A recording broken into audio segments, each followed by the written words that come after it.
Hi, I'm Dr. Chris Stevens, and this is the Psychology to Live By podcast. In part one of creating psychological safety in teams, we saw that teamwork is perhaps the defining feature of our species, and that leveraging it is the pathway to sustainable high performance. We also saw that emotional fortitude is created by teams facing meaningful challenges together in an atmosphere of mutual trust, respect and autonomy, where people feel like they can simply be themselves. So a key task is to create a virtuous oxytocin circle of trust and purpose that then leads to success that engenders more oxytocin and so on. And we ended with the question, how do we build an oxytocin performance cycle? So part two of our discussion will therefore focus on the practical answers to this question of how we create psychological safety in teams. Well, the main answer is by enabling people to win at work. Psychological safety is not sought for its own sake. It's part of an environment where people feel they're being supported to progress on personally meaningful goals. Interestingly, it's not happiness at work per se that facilitates performance. It's the other way round. When we experience regular small wins at work, our happiness increases. So where does psychological safety fit into this equation? Well, it's what emerges when people experience your support and your practical desire for their success. So much of this is really about old-fashioned management. The legendary management consultant Peter Drucker repeatedly observed that the basis for great leadership was actually great management. When people directly perceive you're supporting their success, and you do this both practically and psychologically, they'll provide very high discretionary effort fed by high intrinsic motivation. In other words, they'll enjoy their work more and will want to persevere until they succeed. So, we create this with practical catalysts, such as clear measurable goals, relative autonomy, appropriate resources and time, our assistance, and our good ideas.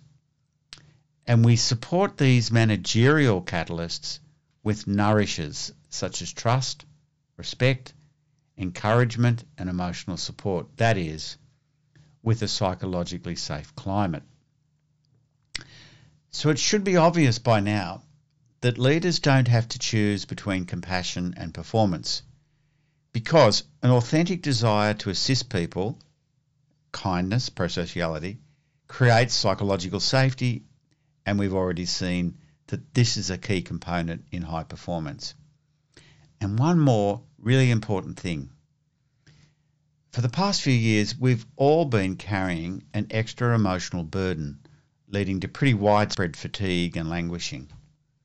We've been subject to global crises, be it the short and long-term impacts of the pandemic, the threat of climate change, the war in Ukraine, and more lately, global financial concerns. Through all of this, leaders have carried the extra burden of helping their people cope with this relentless and sometimes unique stresses of things like lockdowns and chronic uncertainty and so on.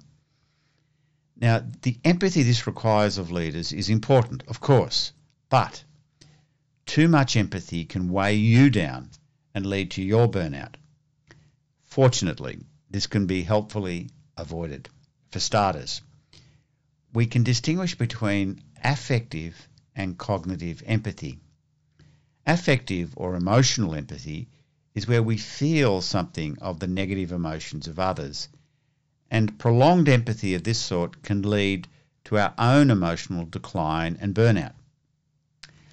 Cognitive empathy, on the other hand, is an understanding of the other's state without necessarily feeling deeply what they feel.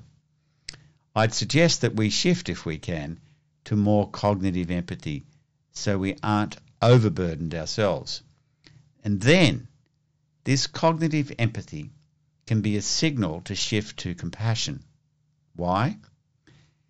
Because compassion is comprised of entirely positive emotions that are tied to an active intention to help others.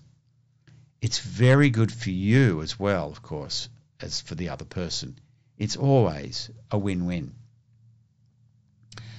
I'd like also to finish with some comments about the troubled times in which we find ourselves, and then make some suggestions moving forward. In addition to normal work pressures and deadlines, the current global challenges are taking toll on people's motivation, their engagement, and one increasing consequence has been the issue of staff retention. If not quite the great resignation, I think there is a great re-evaluation happening as people look to recalibrate their sense of self, their purpose, and their priorities. Cultivating psychological safety and demonstrating your commitment to people's success and aspirations has therefore never been more important.